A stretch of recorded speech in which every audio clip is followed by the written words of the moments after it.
জুলাইয়ের পর থেকেই নিত্যপণ্যের দাম চলে যাচ্ছিল সাধারণ নাগরিকদের নাগালের বাইরে। তাই গেল অক্টোবর মাসেই উচ্চ মূল্যস্ফীতি নিয়ন্ত্রণে নীতি সুদ হার বাড়িয়েছিল সরকার।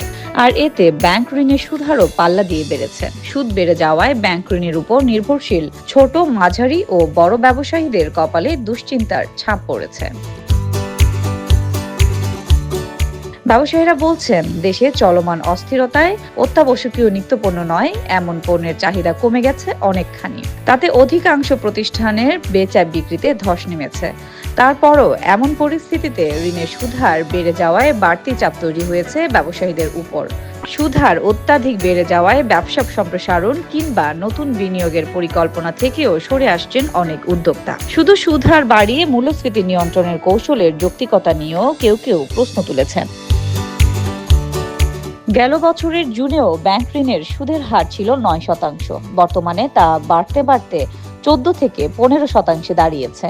2020 সালের এপ্রিলে সরকারের পরামর্শে ব্যাংক ঋণের সুদ সর্বোচ্চ 9% নির্দিষ্ট করে দেয় বাংলাদেশ ব্যাংক। তখন মূল্যস্ফীতির সঙ্গে সমন্বয় রেখে মেয়াদি আমানতের সুদ হারও বেঁধে দেওয়া হয়। সে হার ছিল 6%। এরপর দীর্ঘদিন ব্যাংক খাতে ঋণ ও আমানতের ক্ষেত্রে সুদ হার 9.6-এ সীমাবদ্ধ ছিল। উচ্চ মূল্যস্ফীতি সহ অর্থনীতির নানা সংকটে পড়লে গত বছরের জুলাইয়ে সুদের হার বাড়তে শুরু করে। গত আগস্টে আহসান এইচ মনসুর গভর্নরের দায়িত্ব নেওয়ার পর মূল্যস্ফীতির লাগাম টান নীতি সুদ হার বাড়ানোর সিদ্ধান্ত নেন। এরই অংশ হিসেবে গত 2 মাসে 2 দফা নীতি সুদ হার বাড়ানো হয়। সবশেষ গত অক্টোবরে নীতি সুদ হার 50 ভিত্তি পয়েন্ট বাড়ানোর ঘোষণা দেয় কেন্দ্রীয় ব্যাংক। এতে ওভারনাইট রেপো সুদ হার 10% উন্নীত হয়। বাজারে টাকার সরবরাহ কমিয়ে মূল্যস্ফীতি নিয়ন্ত্রণের চেষ্টার অংশ হিসেবে এ উদ্যোগ নেওয়া হয়েছে।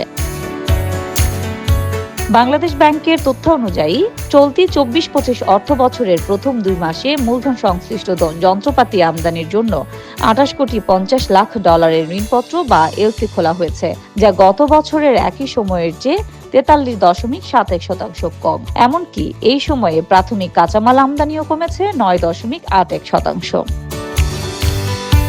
এদিকে ক্রেডিট কার্ডের সুদ হার আরো কিছুটা বাড়িয়ে নতুন করে নির্ধারণ করে দিয়েছে বাংলাদেশ ব্যাংক। এর ফলে নতুন বছর কোনো ব্যাংক ক্রেডিট কার্ডে 25%-এর বেশি সুদ নিতে পারবে না। এর আগে যেটা 20% ছিল।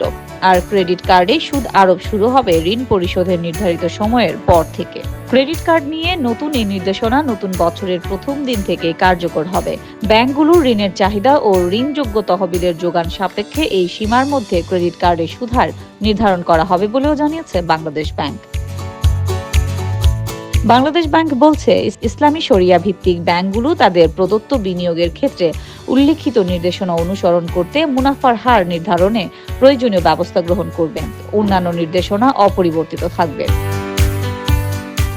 বর্তমানে দেশের ব্যাংকগুলো 45 দিন পর্যন্ত ঋণ পরিশোধের সুযোগ পায়। ক্রেডিট কার্ডের ঋণ সীমার বিপরীতে 50%-এর বেশি নগদ উত্তোলন করা যায় না। মাসের একটি নির্দিষ্ট দিনে ক্রেডিট কার্ডের স্টেটমেন্ট জেনারেট হয়।